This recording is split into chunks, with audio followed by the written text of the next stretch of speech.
جو سب سے پہلی نشانی ہے، ٹھیک ہے، جو ہونے والی ہے، وہ ہے دجال کا خروج، پھر عیسیٰ علیہ السلام کا نزول، اور مہدی، عیسیٰ علیہ السلام اور دجال، مسیح دجال، یہ تینوں علامتیں ایک وقت میں ایک وقت ہونے والی۔ پچھلی کڑی سے اس کڑی کو میں یوں جوڑوں گا کہ سب سے پہلے جو ہے امام مہدی آئیں گے، امت مسلمہ ان کے ہاتھ پر بیعت کریں گی، نیکوکار بدکار برے لوگ مارے جائیں گے، جنگ ہوگی خود مسلمانوں میں سے اور اس کے علاوہ کافروں میں سے۔ اس کے بعد امن و امان کا ایک ماحول ہو جائے گا، دنیا جو ہے 7، 8 یا 9 برس تک جو ہے ایسا دورہ دیکھیں گی جو اس سے پہلے کبھی نہ دیکھا تھا۔ اس کے بعد ایک زمانہ آئے گا کہ انہی کے زندگی کے ایک وقت میں، ایک مرحلے میں، واللہ عالم یہ کب ہوگا ہم نہیں جانتے، لیکن امام مہدی کے زندگی میں ایک مرحلہ آئے گا کہ جس مرحلے میں دجال کا خروج ہوگا، اور دجال کا جب خروج ہوگا تو اس کو ختم کرنے کے لیے اللہ رب العزت نے اپنی ایک آیت، ایک نشانی اپنے ایک نبی کو اس سے پہلے اٹھا لیا تھا۔ جب اس کی قوم نے یا ان کی قوم نے انہیں قتل کرنے کا منصوبہ ارادہ کیا اور اللہ رب العزت نے ان کو بررفع اللہ الیہ، اللہ نے کہا، اللہ نے اپنی طرف انہیں اٹھا لیا اور بلا لیا، اب اس نبی کے آنے کا وقت ہوگا۔ تو بہرحال یہ دوسری علامت یا بڑی علامتوں میں پہلی علامت، امام مہدی کے دور میں ہی یہ سلسلہ ہوگا کہ دجال جو ہے خروج کر جائیں گا، وہ نکلیں گا، جس کے کڑی اور سلسلے میں پھر عیسیٰ علیہ السلام آئیں گے، اور اس کے بعد دیگر علامتیں ایک کے بعد ایک، پے در پے، ایک کے بعد ایک چلیں گی۔ جو حدیث میں نے آپ کے سامنے جو ہے پڑھی، یہ ایک حدیث کا مختصر سا حصہ تھا جس میں نبی اکرم صلی اللہ علیہ وسلم فرمایا، ان الساعۃ لا تکون حتی تکون 10 آیات، قیامت ہرگز قائم نہ ہوں گی جب تک کہ تم 10 آیتیں نہ دیکھ لو گے، اس کی 10 بڑی بڑی نشانیاں نہ ظاہر ہو جائیں گی، قیامت تب تک قائم نہیں ہوں گی، جس میں سے فرمایا 10 آیات، الدخان، دھوئیں کا نکلنا، اس کے بعد فرمایا والدجال، اور مسیحی دجال کا خروج، اس کا نکلنا، پھر فرمایا والدابہ، اور زمین سے ایک جانور کا نکلنا، وطلوع الشمس من المغرب، اور سورج کا مغرب سے نکلنا۔ بہرحال حدیث اور طویل لمبی ہے، تو اس حدیث میں جو علامتیں بتائی نبی اکرم صلی اللہ علیہ وسلم نے، اس میں ایک علامت ہے والدجال، کہ دجال کا خروج یہ علامت قیامت کی بڑی نشانی ہے، اور میں اور آپ جیسے کہ ہم جانتے ہیں علامت یہ قیامت کی یہ بڑی نشانی آنے کے بعد توبہ قبول نہیں ہوں گی۔ دجال، عیسیٰ علیہ السلام، سورج کا مغرب سے نکلنا، یہ نشانیاں اب جو ہے توبہ کے دروازے بند ہے، یاد رکھیے ایک شخص کے لیے۔ اس سے پہلے کہ اس نے توبہ کر لی تھی ایمان لا کر، یا اگر مومن تھا تو نیک کام کر لیا، مطلب توبہ کر لی اور نیکی میں بڑھ گیا تو ٹھیک ہے، ورنہ توبہ کے دروازے بند ہے، یاد رکھیے۔ اسی لیے نشانیوں کو جاننا بہت زیادہ اور بھی ضروری ہے ایک مومن کے لیے، اس لیے کہ توبہ اور استغفار کے دروازے بند ہونا ایک بہت زبردست اللہ رب العزت کے ایک رحم، اور جو رحم اور کرم انسان پہ ہوتا ہے کہ اس کی خطاؤں کو معاف کرنے، اسے توبہ کیا وہ بند کر دے گا، اس سے پہلے جو کرنا ہے کر لے، توبہ کر لے اپنے گناہوں۔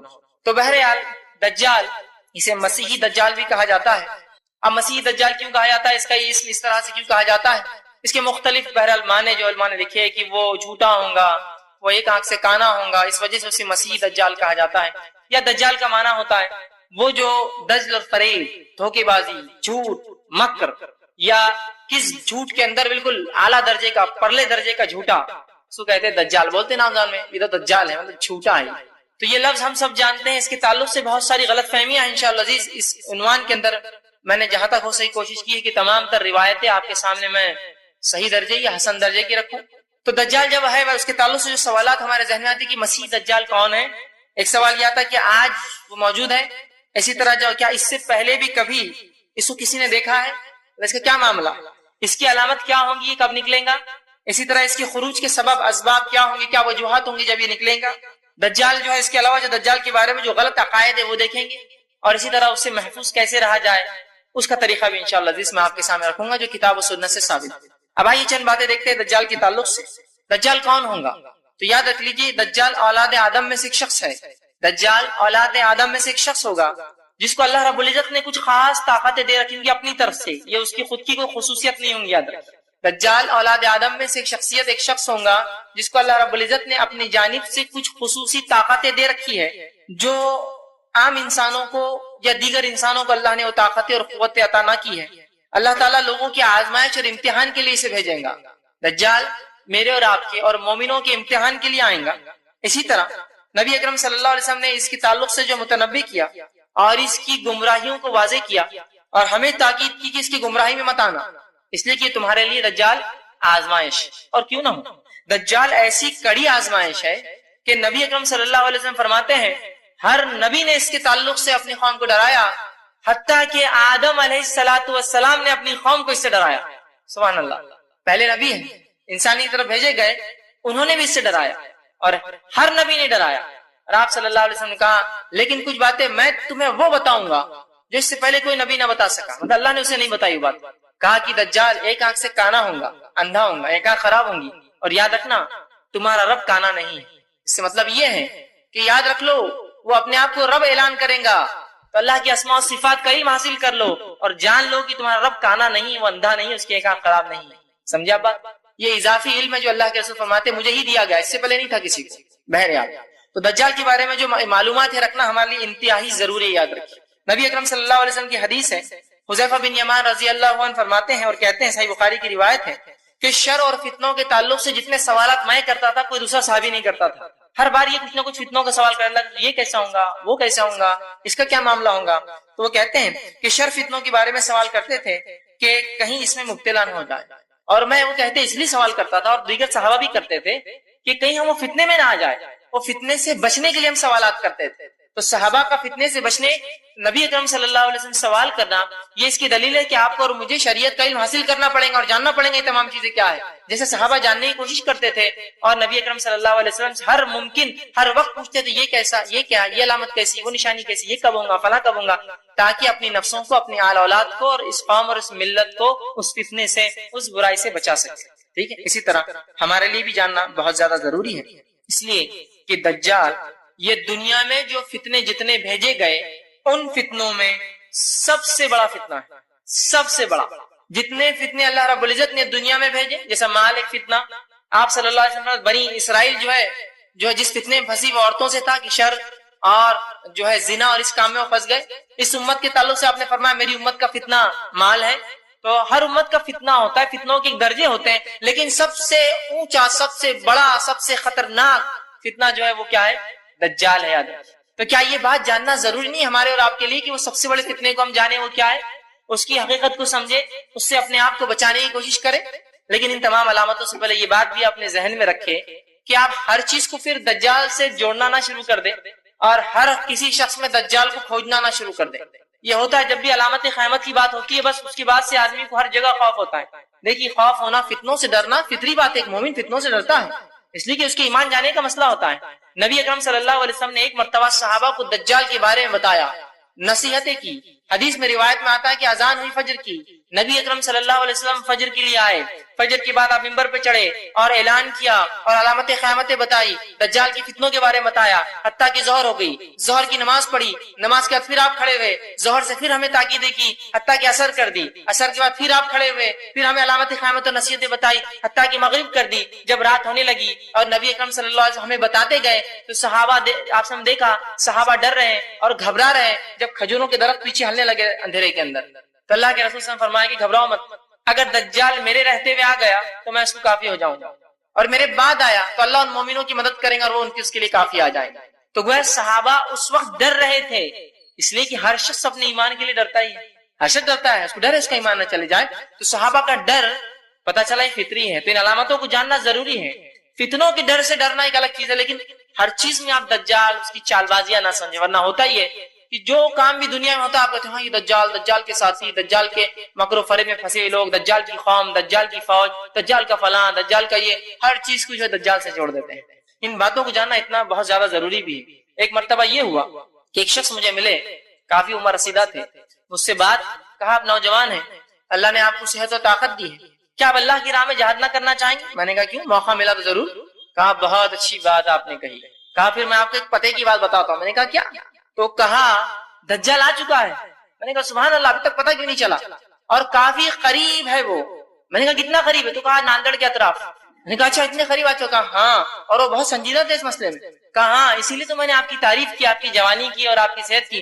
تو ضرور, میں تو بوڑھا ہو گیا, پتہ نہیں اس کے آنے تک بچوں نہ بچوں, آپ ضرور جانا. میں نے کہا لیکن حدیثوں میں ناندڑ کا تذکرہ نہیں کہ دجال وہاں آئیں گا.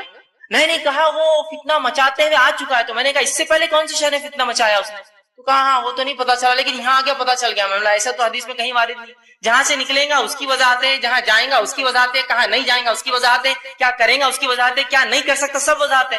تو آپ نے تو سیدھا اس کو یہاں لا لیا.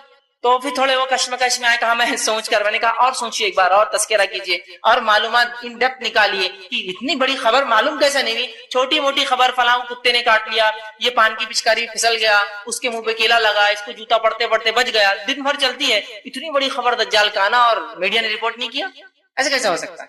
تو تھوڑے فکر مند ہو گئے۔ اتنا بھی کوئی ایسا معاملہ نہیں ہے کہ ہر جگہ دجال، ہر کسی اندھیرے کے پیچھے دجال کو تصور کرے، ہر شخص میں دجال کی چال بازیاں تصور کرے، ہر انسان جو مسلمان کے خلاف کچھ کرے ہاں دجال کی فوج کا آدمی دکھتا ہے، اس طرح سے بھی نہیں۔ اسی لیے ضروری ہے اس عنوان کو سمجھنا اور جاننا۔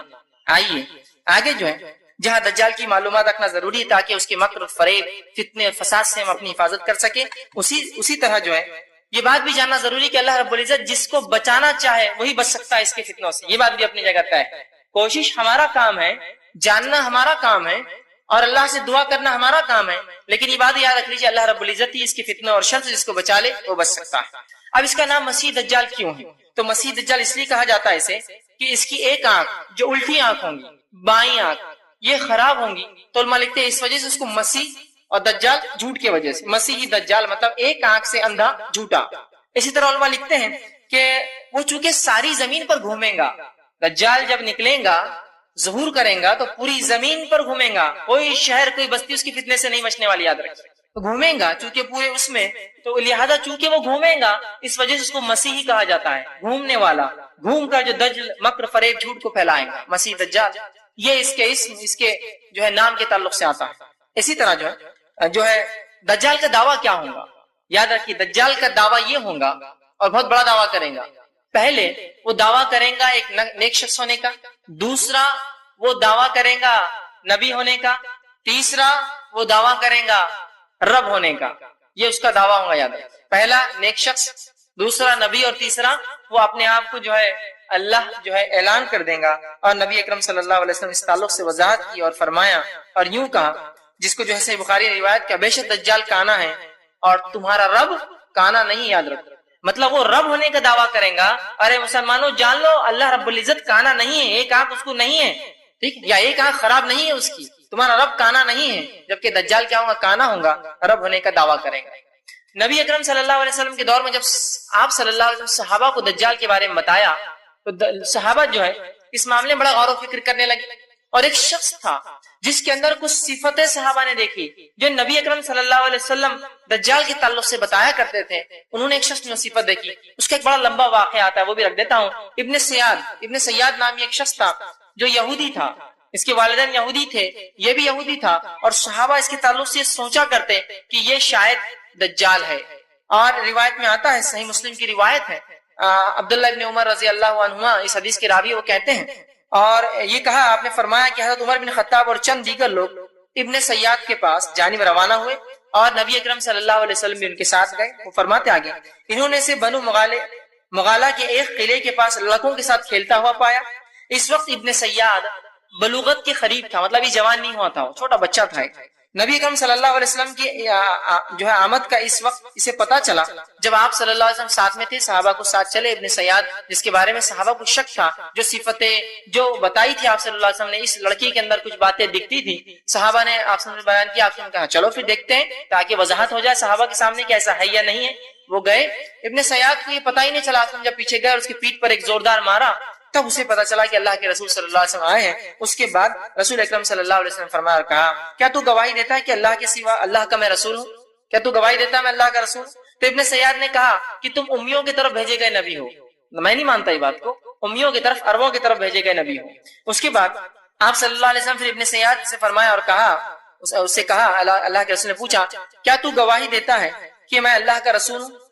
تو اس نے کہا، پھر ابن سیاد نے آپ سے کہا کیا تم گواہی دیتے ہو کہ میں اللہ کا رسول ہوں؟ تو آپ صلی اللہ علیہ وسلم نے کہا میں گواہی دیتا ہوں کہ تو اللہ کا رسول نہیں ہے، اور میں اللہ کا رسول ہوں اور میں تمام انبیاء پر ایمان لاتا ہوں جو پچھلے گزرے ہیں۔ اس کے بعد رسول اکرم صلی اللہ علیہ وسلم کہ اس نے رسالت کا انکار کیا، اور آپ صلی اللہ علیہ وسلم نے اس کی رسالت کا انکار کیا، اور اس کے بعد آپ نے پوچھا تجھے کیا نظر آتا ہے؟ تو اس نے کہا، ابن سیاد نے، میرے پاس سچا اور جھوٹا آتا ہے۔ اس سے مراد اس کے پاس شیاطین آتے تھے جو اس کو سچ اور جھوٹ بولتے تھے، کہا میرے پاس سچا اور جھوٹا آتا ہے۔ اچھا، اس کے بعد ابن سیاد نے جو ہے جب کہا میں بس آپ نے فرمایا پھر تو تیرا معاملہ تو خلط ملط ہو گیا، تو دجال نہیں، دجال یقینی ہوگا، خلط ملط نہیں، سچا اور جھوٹا نہیں، اس کو پتا ہوگا وہ کیا ہے۔ تو کہا پھر تو تیرا معاملہ خلط ملط ہو گیا۔ پھر آپ صلی اللہ علیہ وسلم نے فرمایا میں نے تجھ سے پوچھنے کے لیے دل میں ایک بات چھپا رکھی ہے، ایک چیز چھپا رکھی ہے، کیا تو بتا سکتا ہے وہ چیز کیا ہے؟ اور آپ صلی اللہ علیہ وسلم جب نکلے تھے گھر سے تو آپ پر ایک نئی سورت کی کچھ آیتیں نازل ہوئی تھی، جس سورت کی ان آیتوں کے تعلق سے اس سورت کا نام آپ نے اپنے دل میں رکھا تھا، ابھی صحابہ کو بھی نہیں کہا. تو فرمایا کیا تو جانتا ہے میرے دل میں کیا جو میں نے تجھ سے چھپا رکھا ہے؟ تو ابن سیاد نے جب یہ سنا تو کہا، اور پہلی دیر تو خاموش رہا، اس کے بعد اللہ نے اسے توفیق نہ دی، بولنے کی کوشش کرنا چاہ رہا تھا، وہ کوشش کیا، بول نہ سکا. آپ صلی اللہ علیہ وسلم نے اپنے دل میں دخان لفظ، سورہ دخان نازل ہوئی تھی، وہ لفظ چھپا رکھا تھا. اس نے کوشش کی ان شیاطین کے ذریعے معلوم کرنے کی، نہ کر سکا، لیکن اتنا ضرور معلوم کر سکا اور کہا دکھ دکھ، تیرے دل میں دھواں دھواں ہے. آپ صلی اللہ علیہ وسلم نے جب اس نے یہ جواب دیا، آپ کے دل میں ایک لفظ چھپا تھا، کوشش کی، کچھ حد تک پہنچ گیا، یقین تو اسے دخان لفظ نہیں بول سکا، گھبرا گیا، پریشان نہ، چونکہ جب شیاطین کسی کو بات پہنچاتے ہیں نا، وہ مکمل نہیں پہنچا سکتے ہیں، جھوٹ موٹ ملا کر کرتے ہیں. تو کچھ حد تک بہرحال اس نے اس بات کو کہہ دیا اور دکھ کہا، اور اس کو اس کی توفیق نصیب نہیں. پھر آپ صلی اللہ علیہ وسلم نے فرمایا پھٹکار ہے تجھ پر، تو اپنی حیثیت سے آگے نہیں بڑھ سکیں گے، مطلب تو ایک کاہن ہے اور اس کہانت سے آگے نہیں بڑھ سکتا. صحابہ کو وضاحت کر دی دجال نہیں، وہ کاہن ہے صرف. تو آپ کو پتا چلا کاہن جو کہانت کرتے ہیں وہ آپ کی دل کی بات بھی بتا سکتے ہیں کبھی کبھار، اس لیے کہ وہ شیاطین کے ذریعے، جو آپ نے فرمایا شیطان انسانی رگوں میں کس طرح دوڑتا ہے، خون کی طرح دوڑتا ہے، تو وہ شیاطین جو پرلے درجے کے شعبدے باز ہوتے ہیں، ان شیاطین کے ذریعے آپ کے دل کی بات بھی پتا کر سکتے. اس لیے آپ بہت سارے واقعات سنتے ہیں، بہت بڑے فلاں تھے، ان کے پاس کوئی شخص گیا، دل میں برا سوچتا تھا، انہوں نے اس کے گال پہ تھپتا ہوا کہا بیٹا بڑوں کے بارے میں برا نہیں سوچتے. آپ بولتے ہیں اس کو کیسے پتا چلا میں برا سوچ رہا تھا؟ سمجھ گیا آپ کیسے پتا چلا؟ اسی طرح کی شیاطین ان کو خبریں دیتے ہیں اس کے دل میں کیا ہے، ٹھیک ہے، شعبدے بازیاں کراتے ہیں، اس طرح کی باتیں. تو آپ صلی اللہ علیہ وسلم کے دل میں دکھ تھا، چھپا کے لیے دخان تھا. بہرحال کچھ حد تک مکمل تو نہ بول پا، لیکن ضرور دکھ کے الفاظ کہے. اللہ نے اس کو مکمل بولنے کی توفیق نہ دی، لیکن صحابہ کا جو ایک غلط فہمی تھی کہ ابن سیاد جو ہے یہ دجال ہے، وہ معاملہ وہ. اس کے بعد آگے کی روایت آتی، سالم بن عبداللہ بن عمر جو ہے فرماتے ہیں، کہتے ہیں کہ عمر بن عبداللہ نے، جو والد نے ان سے فرمایا کہ آپ صلی اللہ علیہ وسلم اس کے بعد ابن سیاد جب گھر جا کے سو گیا، لیٹ گیا، کیونکہ صحابہ کا بھی تھوڑا شک تھا، آپ سمجھ چاہتے تھے کنفرم ہو جائے، چھپتے چھپتے اس سے گھر کے پاس گئے اور مختلف اس کے کھیت میں پہنچے. وہ سو رہا تھا، اس کی ماں جو ہے کچھ کام کر رہی تھی، اور جھاڑوں کے پیچھے چھپتے ہوئے حضرت عمر ان کے ساتھ سے رضی اللہ عنہ چھپتے ہوئے ابن سیاد تک پہنچنے لگے. اتنے میں اس کی ماں نے دیکھ لیا اور کہا ابن سیاد، جو اس کا نام صاف تھا، صاف جو ہے محمد جو ہے تمہیں جو ہے دیکھ رہے ہیں. تو اللہ کے رسول صلی اللہ علیہ وسلم نے فرمایا اگر اس کی ماں بیچ میں دخل نہ دیتی تو پھر تو معاملہ اس کا پورا آج کھل ہی جاتا کہ یہ کیا ہے، کیونکہ وہ کچھ نیند میں بڑبڑا رہا تھا، آپ وہ سننا چاہتے تھے کیا بڑبڑاتا ہے. بہرحال لیکن آپ صلی اللہ علیہ وسلم گئے، پھر اس سے وہی سوالات کی جو پہلے کیے تھے، کیا تو یہ اس چیز کا جو ہے گواہی دیتا ہے میں اللہ کا رسول؟ اس نے کہا کیا تم گواہی دیتے ہو کہ میں اللہ کا رسول؟ بہرحال پورا معاملہ آپ نے فرمایا کہ ایک شعبدے باز ہے، اس سے زیادہ بہرحال ابن سیاد اور کچھ نہیں تھا. اور قیامت تک چونکہ 30 دجال آئیں گے، 30، جس میں سے دجال اکبر وہ مسیحی دجال ہوگا جو قیامت سے پہلے آئیں گا، اور 29 چھوٹے چھوٹے ہوں گے، ٹھیک ہے. لیکن ابن سیاد بہرحال یا تو کچھ علماء کے نزدیک چھوٹا دجال تھا یا ایک شعبدے باز کائن تھا، لیکن 30 دجال، 30 جھوٹے، اور پورے 30 نبوت کا دعویٰ کریں گے، پورے 30. آپ صلی اللہ علیہ وسلم سے قیامت تک 30 دعوے دار ہوں گے، ٹھیک ہے. بہرحال اسی طرح ایک سوال ذہن میں آتا ہے، جب دجال اتنا خطرناک ہے کہ آدم علیہ السلام نے ڈرایا، دجال کے بارے میں رسول اللہ صلی اللہ علیہ وسلم نے اتنا بتایا، قرآن میں دجال کا تذکرہ کیوں نہیں؟ علامہ ابن کثیر رحمہ اللہ اس کے تعلق سے بڑی بہترین بات لکھتے اور کہتے ہیں دجال کے فتنے سے صرف وہی شخص بچ سکتا ہے، دجال کے فتنے سے صرف وہی شخص بچ سکتا ہے جو احادیث رسول کو ماننے والا ہو، ورنہ اتنے بڑے فتنے سے وہ نہیں بچ سکیں گے. یاد رکھیں بہت سے لوگ ہوتے ہیں نا منکر حدیث ہوتے ہیں، وہ اپنے آپ کو کہتے ہیں اہل قرآن، اہل قرآن نہیں ہوتے ہیں، منکر حدیث ہے لفظ ہے ان کے لیے، حدیث کے انکار کرنے والے ہوتے ہیں. وہ کہتے ہیں قرآن ہمارے لیے کافی ہے. اب چونکہ قرآن میں تذکرہ نہیں ہے دجال کا، لہٰذا ہم نہیں مانیں گے، لہٰذا ہم نہیں مانتے اسے. تو انداز لگا لیجیے اللہ ابن کثیر نے بڑی پیاری بات کہی، چونکہ اللہ رب العزت کتاب کے ساتھ ساتھ نبی کی زندگی کو محفوظ کرتا ہے، تاکہ کتاب تو ایک گائیڈ بک ہوتی ہے، گائیڈ لائنز ہوتے ہیں، اس گائیڈ لائنز پر کیسا عمل کرے وہ نبی کی زندگی ہوتی ہے. تو اللہ کی کتاب یہ جو ہے اگر ایک تھیوری ہے تو نبی کی زندگی پریکٹیکل نمونہ ہوتی ہے کہ اس تھیوری پر کیسا عمل کیا جائے. سمجھ رہے ہیں بات کو؟ تو بہرحال جو نبی کی سنت پر عمل کریں گا، حدیث رسول کے ماننے والا ہوگا، وہی بچ سکیں گا، ورنہ باقی تو پھر ڈوب جائیں گے اسی چکر میں کہ قرآن میں نہیں. اور واقعتاً قرآن میں بہت ساری باتیں نہیں علامت قیامت کے تعلق سے، چند باتیں تو ہے عیسیٰ علیہ السلام کا آنا، یاجوج و ماجوج کا خروج ہونا، زمین سے جانور کا نکلنا، سورج کا مشرق مغرب سے نکلنا، کچھ ہے، سب نہیں ہے. لیکن تو اس میں سے یہ بھی ایک بڑی نشانی موجود نہیں ہے. تو بہت سے لوگوں کو ایک شبہ ہوتا ہے، شبہ کا جو بہرحال آپ ازالہ کر لیں. ٹھیک ہے. اسی طرح آپ صلی اللہ علیہ وسلم نے 10 نشانیاں فرمائی کہ قیامت سے پہلے 10 نشانیاں آئیں گی، اور یہ 10 نشانیاں میں جب ایک آ جائیں گی تو باقی ایسے آئیں گی جیسا مالا ٹوٹنے کے بعد موتی کے بعد کھسکنا شروع ہو جاتا ہے، بالکل فوراً ایک کے بعد ایک. ٹھیک اسی طرح جو ہے اللہ کے رسول صلی اللہ علیہ وسلم فرماتے ہیں، حضرت ابو ہریرہ رضی اللہ عنہ حدیث کی راوی ہے، آپ نے فرمایا کہ صحیح مسلم کی روایت ہے، 3 چیزیں جب ظاہر ہو جائیں گی تو کسی شخص کا ایمان لانا اس کو فائدہ نہ دے گا. اس سے پہلے اگر ایمان نہ لا چکا ہو، سورج کا مغرب سے طلوع ہونا، دجال کا نکلنا، اور زمین سے بڑے جانور کا نکلنا، ان 3 چیزوں سے پہلے ایمان ضروری ہے، ورنہ ایمان کوئی فائدہ مند نہ ہوگا. اسی طرح ہم دیکھتے ہیں کہ عبداللہ ابن عمر رضی اللہ عنہ حدیث کے راوی آپ فرماتے ہیں اور کہتے ہیں، صحیح مسلم کی روایت ہے کہ ایک روز آپ صلی اللہ علیہ وسلم لوگوں سے خطاب کیا کھڑے ہوئے، اور آپ صلی اللہ علیہ وسلم نے جو ہے اللہ رب العزت کی حمد و ثنا کی اور فرمایا، میں تمہیں اس سے ڈرا رہا ہوں، اور ہر نبی نے اپنی قوم کو اس سے ڈرایا ہے. میں تمہیں دجال سے ڈراتا ہوں اور ہر نبی نے اپنی قوم کو ڈرایا ہے، لیکن میں ایک ایسی بات تمہیں بتاؤں گا جو اس سے پہلے انبیاء نے نہیں بتایا اور کہا، تو جو ہے دجال کا آنا ہے، اور یاد رکھو تمہارا رب کا آنا نہیں ہے. ٹھیک، تو یہاں اللہ کے رسول سے وضاحت کی. اسی طرح خروج دجال، دجال کے نکلنے سے پہلے کیا معاملات ہوں گے، کیا واقعات ہوں گے، کیا حالات ہوں گے دنیا کے، ذرا وہ بھی دیکھ لیتے ہیں. تو خروج دجال سے پہلے نافع بن عتبہ بن ابی وقاص رضی اللہ عنہ یہ فرماتے ہیں اور کہتے ہیں، آپ صلی اللہ علیہ وسلم فرمایا اور کہا، تم جزیرے عرب میں جنگ کرو گے.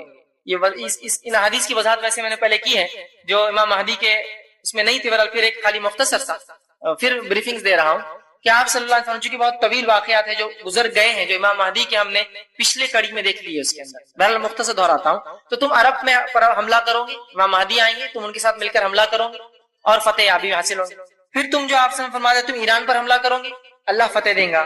پھر تم جو ہے اس کے بعد آپ فرماتے ہیں جو ہے تم جو ہے رومیوں پہ حملہ کرو گے، اللہ تعالیٰ تمہیں فتح عطا فرمائیں گا. پھر تم دجال سے جنگ کرو گے، اللہ تعالیٰ اس پر بھی تمہیں فتح عطا فرمائیں گا.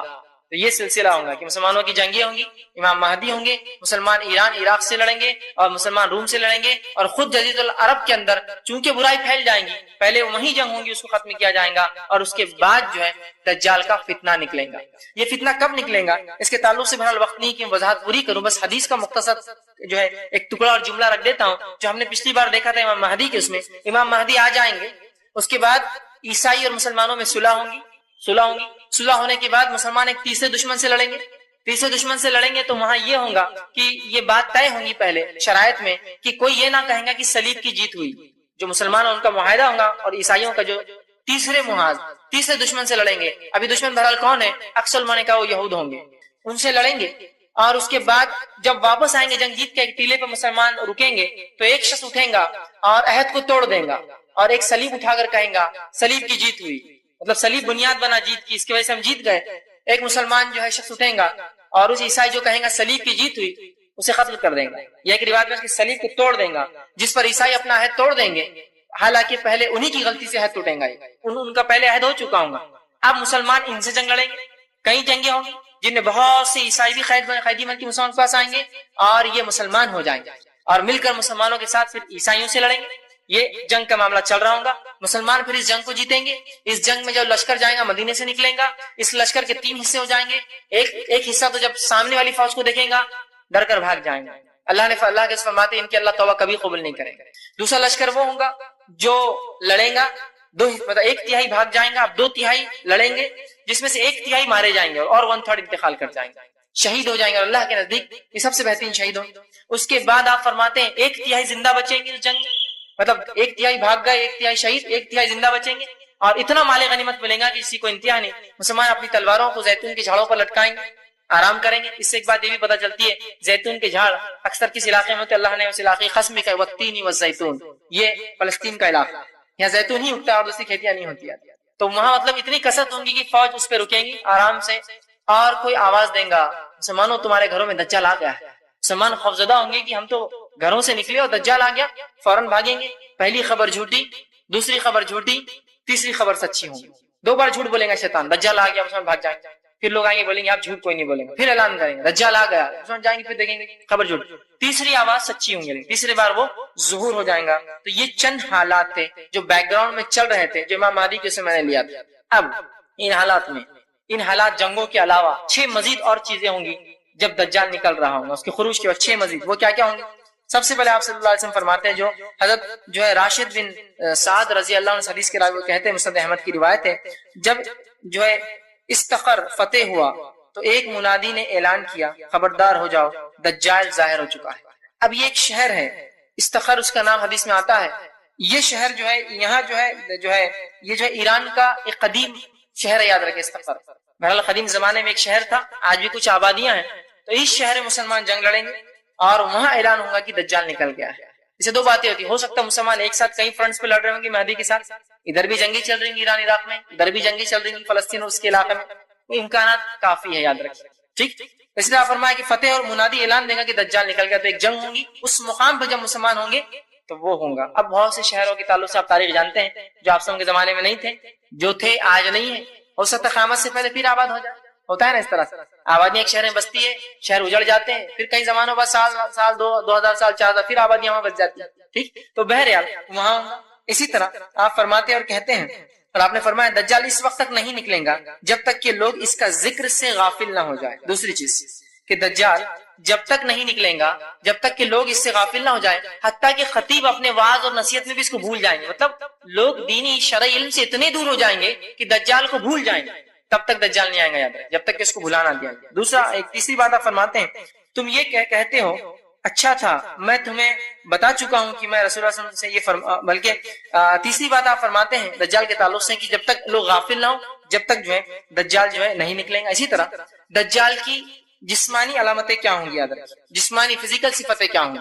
تو یاد رکھیے دجال کی اتنی تفصیلی جسمانی صفتیں آپ نے بتائی کہ ان صفتوں کو پڑھنے کے بعد میں سمجھتا ہوں ایک بیوقوف آدمی ہے جو دجال کو انسان نہ سمجھے اور اس کو ٹی وی اور پتہ نہیں کیا کیا ہوتا ہے لوگوں کے پاس, ایک آنکھ والا ہوگا تو بولے ٹی وی ہے نا, ایک آنکھ دکھتی ہے نا. تو دجال کے بارے میں درس چل رہا ہو, دجال تو ہی آپ دیکھ رہے ہیں. لوگوں کا معاملہ اس طرح سے ہے چونکہ لا علمی اتنی عام ہو چکی ہے کسی کو امتحان ہے, اور علم سے واقعتاً ہم اتنے دور ہے کسی کو امتحان ہے کہ مطلب کبھی کبھار تعجب ہوتا ہے کہ کیا ہوگا اس قوم اور امت کا. ایک صاحب مجھے ایک واقعہ بتانے لگے, ہنسی بھی آتی ہے لیکن افسوس بھی ہوتا ہے کہ ایک شخص جو ہے حج کے لیے گئے تو وہاں جو ہے مدینہ میں میوزیم ہے.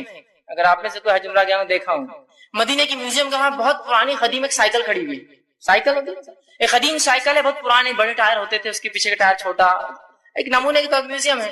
تو ایک شخص دوسرے شخص کو لا کر بتانے لگا اور کہنے لگا دیکھیے سائیکل آدم علیہ السلام کی. اندازہ لگا کیا حالت ہے اس آدم علیہ السلام کی سائیکل, یہ حالت ہے معاملہ.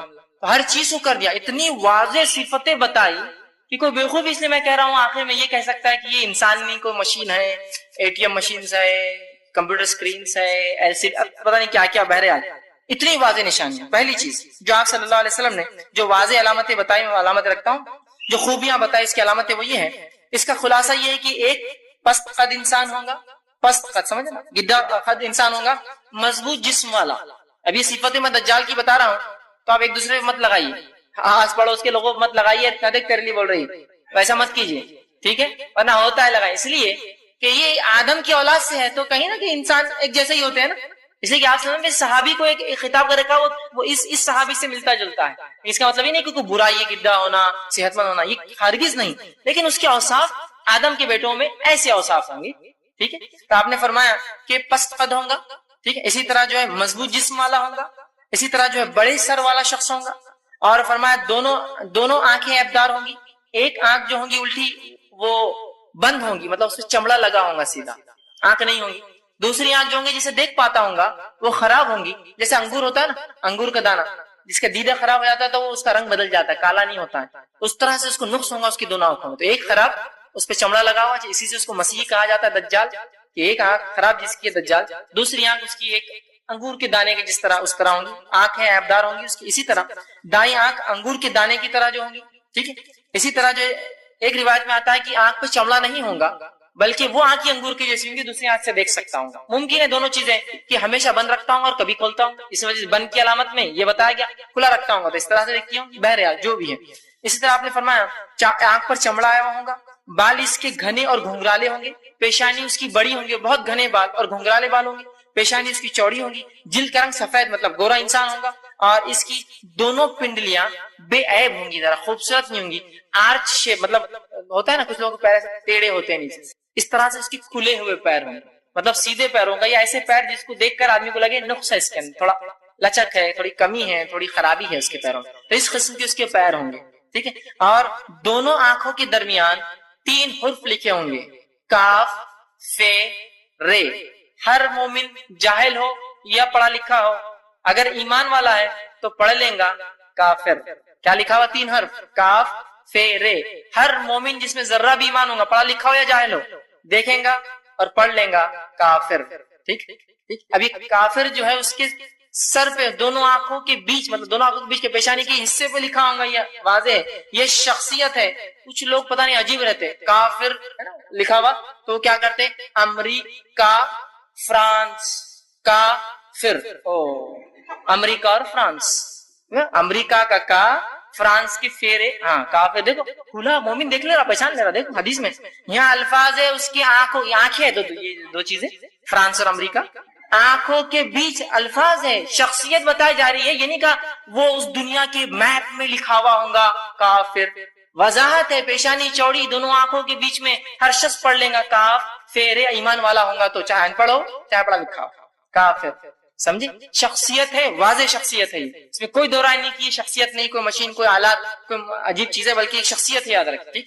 تو یہ جسمانی اوصاف ہے جو حدیث میں آئے. اسی طرح دجال کے ظاہر ہونے کی جگہ، صحیح مسلم کی روایت ہے، ابو بکر رضی اللہ عنہ حدیث کے راوی ہے، آپ کہتے ہیں آپ صلی اللہ علیہ وسلم فرمایا دجال مشرق میں ایک ایسی جگہ سے خروج کرے گا جس کو خراسان کہا جاتا ہے. خراسان سمجھتے ہیں؟ خراسان یہ ایران کا ایک ضلع ہے، ابھی آج بھی بہرحال خراسان ایک ضلع ہے ایران کا. اس خراسان علاقے سے نکلیں گا. یہ رہتا الگ جگہ ہے، ظہور یہاں سے کریں گے. سمجھے؟ ظاہر جب ہوں گا پبلک میں، عوام میں عام ہوں گا تو خراسان سے ہوں گا، ناندیڑ سے نہیں. ٹھیک. دیکھیے الفاظ کے ساتھ ہے نا حدیث میں، آپ کوئی شک ہی نہیں رہا کہ اندازہ تکا نہیں لگا سکتے نا. آپ کی مشرق ہو تو کہیں تک بھی چلے جاؤ گھومتے ہیں نا. الفاظ ہے خراسان سے ظاہر ہوں گا، مطلب جب پہلی خبر لوگوں کو ملیں گی تو وہ خراسان میں ہوں گے اور وہاں سے اپنا مشن وہ چالو کریں گے. رہتا کہیں اور ہے، ظاہر کہیں اور سے ہوں گا اور پورے دنیا میں اس کے بعد وہ گھومیں گا. تو فرمایا جو ہے خروج اس کا خراسان سے کہا جائے، اس کا ایک شہر خراسان سے ہوں گا اور اس کی پیروی ایسے لوگ کریں گے جن کے چہرے منڈی ہوئی ڈھالوں کی طرح ہوں گے، مطلب چپٹے چہرے والے لوگ ہوں گے جو اس کی پیروی کریں گے اس زمانے میں. بہرحال کون ہوں گے واللہ عالم، لیکن ایک حدیث میں اس کی وضاحت اور بھی آتی ہے. بہرحال تو آپ نے فرمایا خراسان سے نکلیں گے، ظاہر جاؤں گے. اسی طرح دجال ابتدائی ظہور اور شہرت شام اور عراق کے درمیان ہوں. ایک روایت میں فرمایا نکلیں گا خراسان سے، لیکن جو شہرت اس کو ملیں گی، پبلسٹی ملیں گی، وہ عراق اور شام کے بیچ میں کسی بستی میں ملیں گی. رہتا کہیں اور ہے، ظاہر خراسان سے ہوں گا، لیکن پبلکلی اناؤنسمنٹ اور جو اس کے نقصانات ہیں وہ پتہ چلیں گے جب وہ عراق اور شام کے بیچ میں کسی شہر میں، چونکہ وہ سفر کریں گا، شہر شہر، بستی بستی، گھر گھر جائیں گا، تو وہاں جو ہے ظاہر ہوں گا اور وہاں سے اس کو پاپولیرٹی ملے گی، وہاں سے جو ہے وہ مشہور و شہرت پالیں گا ان 2 علاقوں کے بیچ میں. اسی طرح جو ہے نواز بن سمعان رضی اللہ عنہ فرماتے ہیں اور کہتے ہیں وہ شام اور عراق کے درمیان ایک مقام سے ظاہر ہوں گا. خراسان سے نکلیں گا، کچھ لوگ وہاں تیاری کریں گے، وہ مشہور اور جو ہے شہرت پائیں گا عراق اور شام کے بیچ کے برابر ایک علاقے میں. اسی طرح دجال کیا وہ کوئی شخص ہے؟ کیا آج وہ ہے؟ آئیے اس کا جواب ہم دیکھتے. اب اس کا جواب آ رہا ہے. ایک پورا طویل واقعہ ہے جو صحیح مسلم کی روایت ہے. حدیث میں عامر بن شرجل اشجعی، انہوں نے ایک بات جو ہے فاطمہ بنت قیس رضی اللہ عنہا سے کہا مجھے کوئی ایسی حدیث سنائیے جو آپ صلی اللہ علیہ وسلم سے آپ نے راست سنی تھی اور اب تک کس کو نہیں بتائی، اور مجھے بتائیے آپ حدیث. اچھا تم ایسی حدیث مجھ سے سننا چاہتے ہو جو آپ صلی اللہ علیہ وسلم نے راست سنی، مطلب کسی اور کی طرح نہیں، میں خود تھی، تو سنو. پھر انہوں نے فرمایا اور کہا ہے ایک روز رسول اللہ صلی اللہ علیہ وسلم کی منادی نے آواز دی، اعلان کیا کہ نماز کو آؤ. اذان کے علاوہ اعلان ہوا کہ نماز پڑھو اور آؤ وہاں خاص طور سے. اس کے بعد جب منادی دی اور آواز سنی، وہ اعلان کر رہا تھا لوگوں نماز کھڑی ہونے والی ہے. مطلب اذان تو ہو گئی تھی لیکن کچھ نہ کچھ اسپیشل پروگرام ہے، اس لیے وہ کہہ رہا تھا نماز کھڑی ہو رہی، چلو مطلب اس کے بعد بیٹھنا ہے، تمہیں کچھ سننا ہے. اس کے بعد وہ کہتی ہے کہ یہ سن کر میں بھی مسجد چلی گئی اور جب میں صف میں کھڑی ہوئی تو مردوں کے بعد کی جو عورتوں کی پہلی صف تھی اس میں تھی، مطلب ایک دم فور فرنٹ، میں سب سے سامنے بیٹھی اور سن رہی تھی. جب آپ صلی اللہ علیہ وسلم نماز پڑھ چکے اور نماز پڑھنے سے آپ فارغ ہوئے تو آپ ممبر پر جلوہ افروز ہوئے، ممبر پر بیٹھے چڑھ کر، اور آپ صلی اللہ علیہ وسلم جو ہے آپ کا چہرہ خوشنما تھا، آپ کے چہرے پر مسکراہٹ تھی، آپ کے چہرے پر تبسم تھی، مسکراہٹ، آپ خوش تھے جیسے کوئی چیز کی تصدیق ہو رہی، ہاں یہی تھا، ایسے ہی معاملہ تھا، خوش تھے آپ. اس کے بعد آپ صلی اللہ علیہ وسلم نے فرمایا کہا ہر شخص اپنی جگہ پر بیٹھ جائے، اور میری بات غور سے سنیں میں کیا سنانا چاہتا ہوں. اگر نماز کے علاوہ منادی جو دی گئی تھی اس مسئلے کے لیے تھی، اور فرمایا بیٹھا رہے، اور فرمایا آپ نے فرمایا کہ اللہ کی قسم میں تم کو جو باتیں رغبت دلاتا تھا جو دجال کے تعلق سے، اب وہ باتیں جو میں نے تم سے کہی تھی دجال کے تعلق سے، ایک شخص اس کی تصدیق کرنے آیا. کیا کہا خوش ہو کر کہ میں تم سے جو دجال کے تعلق سے اس کی فتنوں کے بارے میں بتاتا تھا، تم لوگوں کو اس چیز کی تصدیق کرنے کے لیے ایک شخص آج آیا ہے. اور تمیم الداری رضی اللہ عنہ یہ ایک عیسائی شخص تھے. یہ 30 لوگوں کے ساتھ ایک جہاز میں سفر کر کے کہیں جا رہے تھے جب تک یہ عیسائی تھے. تو آپ سے ہم فرماتے ہیں کہ تمیم الداری جو آپ کے بازو بیٹھے تھے، ممبر کے بازو تھے، ایمان لا چکے تھے لیکن پہلے عیسائی تھے، وہ یہاں آئے، اسلام قبول کیا اور واقعہ سنایا جس واقعے کو رسول اللہ ممبر سے سنا رہے ہیں. واقعہ کیا سنی؟ تو آپ نے فرمایا کہ کیا میں تمہیں دجال سے رغبت نہ دلاتا تھا؟ اب آؤ سنو. تمیم آئے ہیں میرے پاس اور فرمایا وہ نصرانی تھے، میرے یہاں آئے، میرے ہاتھ پر بیعت کی، انہوں نے اسلام قبول کیا. انہوں نے مجھے ایک واقعہ سنایا جو میری ان احادیث کے موافق ہے جو میں تمہیں دجال کے بارے میں سناتا تھا. مطلب میری باتوں سے موافقت کر رہی، اور وہ واقعی وجہ بنا تھا تمیم کے ایمان لانے کا. یاد رکھیں کیا واقعہ ہے وہ انہوں نے مجھے بیان کیا جو آپ سے ہم بیان کر رہے ہیں. اور تمیم نصرانی تھے، ایمان قبول کیا، وہ ایک الگ مسئلہ، مہر نبوت لگ رہی ہے اس پہ، آپ کو شک کی گنجائش نہیں. رسول اللہ اس کو دہرا رسول اللہ. آپ نے فرمایا کہ تمیم نے مجھ سے فرمایا وہ 30 لوگوں کے ساتھ ایک سفر پہ تھے، راستے میں طوفان آیا، طوفان میں کشتی ادھر سے ادھر مشرق سے مغرب اچھال اچھال کے جو ہے پانی نے پھینکنا شروع کیا. 1 مہینے تک ہم طوفان میں پھنسے رہے. 1 مہینے میں طوفان میں پھنسنے کے بعد کشتی ایک ایسے مقام پہ رکی جہاں ایک چھوٹا جزیرہ نظر آ رہا تھا. اس جزیرے کے پاس ہم نے جہاز کو روکا. کچھ لوگوں نے چھوٹی کشتی ہوتی ہے نا، جہاز میں چھوٹی کشتی ہوتی ہے، بہت سی جگہ جزیرے جو ہوتے ہیں وہاں ساحل برابر نہیں ہوتا، تو ہم نے کشتی نکالی. کشتی میں ہم لوگ سوار ہوئے، اس جزیرے کی طرف گئے. جب ہم جزیرے کی طرف گئے اور وہاں اترے تو ایک ایسی چیز اور ایسی شے ہمارے سامنے آئی، اور اس کے آنکھ پر اتنے بال تھے کہ اس کا اگلا اور پچھلا ہم کو سمجھ میں نہیں آتا تھا وہ کیا ہے. ہم نے کہا اے شخص تجھ پر لعنت ہو، کون ہے تو؟ تیرا نہ اگلا سمجھتا ہے نہ تیرا پچھلا سمجھتا ہے. مطلب اس کے جسم پر اتنے زیادہ بال تھے کہ تعجب اور حیرانی سے انہوں نے کہا یہ لعنت ہے تجھ پر منوس، کیسا تو انسان ہے، تیرا اگلا پچھلا کو سمجھتا نہیں، تو ہے بھی کیا چیز؟ تو اس نے کہا میرا نام جساسا ہے. تو نے کہا جساسا؟ تو کہا میں کسی کا جاسوس ہوں، میں کسی کا جاسوس ہوں. اور کہا میرا آقا جو اس محل میں بند ہے تمہیں بلاتا ہے، ذرا چلے جاؤ. تمیم کہتے ہیں کہ ہم پہلے سے گھبرا لیے تھے، جس کا نہ اگلا سمجھتا نہ پچھلا سمجھتا تھا کیا ہے، مطلب اتنے بال تھے، ہم ڈرے ہوئے تھے. ہم نے سوچا اب چلے جانا چاہیے اس کے مالک کے پاس، چونکہ اب ہم تابع ہو گئے تھے نا، اب جزیرے پہ اتر گئے، اب اتنی خطرناک شے ایک چیز سامنے آ گئی. ہم لوگ دوڑے اور وہاں گئے. جب اس محل میں گئے تو اس جساسا نے کہا، اس نے کہا تم لوگ اس شخص کے پاس جاؤ جو الگ تھلگ ایک دور جگہ میں رہتا ہے اور تمہارے بارے میں جاننے کا بڑا خواہش مند ہے. مطلب اس کو علم ہے کہ تم لوگ یہاں آئے ہو اس جزیرے کے.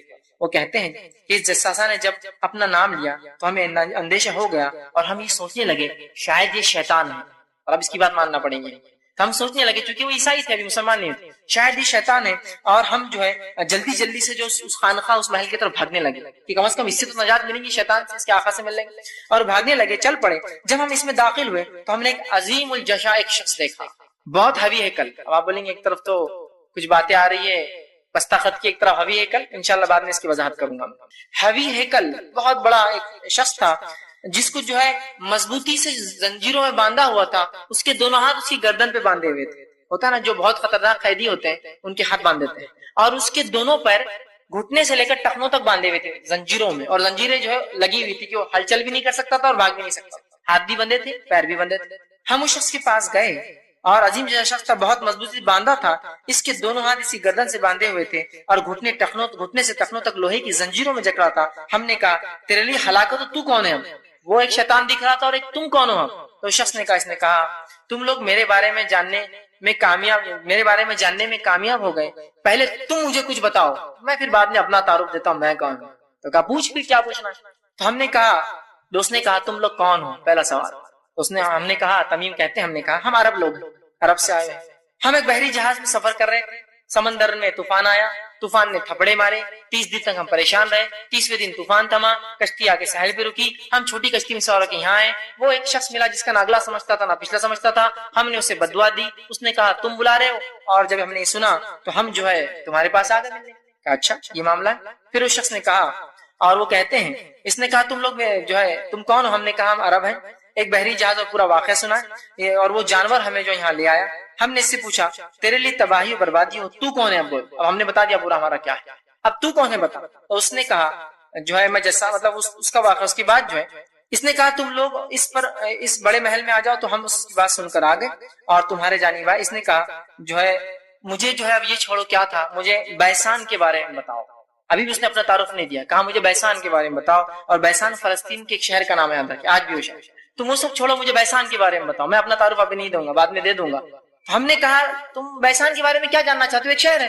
تو اس نے کہا نہیں وہ نہیں پوچھنا چاہ رہا ہوں۔ اس نے کہا مجھے یہ بتاؤ کیا اس میں اس کے درخت پھل دے رہے ہیں؟ مطلب بیسان ایک جو ہے ریگستانی علاقہ تھا، کیا آپ اس علاقے میں درخت اگتے ہیں اور پھل دیتے ہیں اور پھول آتے ہیں؟ تو انہوں نے کہا ہم نے کہا دیتے ہیں، پھل دیتے ہیں، پھول آتے ہیں۔ اس نے کہا قریب ہے کہ اس کے درخت پھل دینا بند کر دیں گے۔ پھر آگے اس نے سوال کیا، اس نے کہا مجھے بحر طبریہ کے بارے میں بتاؤ۔ بحر طبریہ یاد رکھیے یہ جو ہے فلسطین کے بیچ میں ایک بہت بڑا دریا ہے، بحر طبریہ۔ تو کہا مجھے بحر طبریہ کے بارے میں بتاؤ۔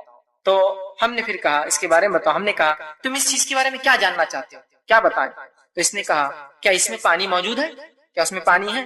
تو انہوں نے جواب دیا ہاں بہت پانی ہے، لوگ کھیتی باڑی کرتے ہیں اس سے۔ تو اس نے کہا نا قریب اس کا پانی ختم ہو جائے گا۔ اس نے پھر آگے کہا، اس نے کہا مجھے زغر کے چشمے کے بارے میں بتلاؤ۔ ہم نے پوچھا کیا جاننا چاہتے ہو؟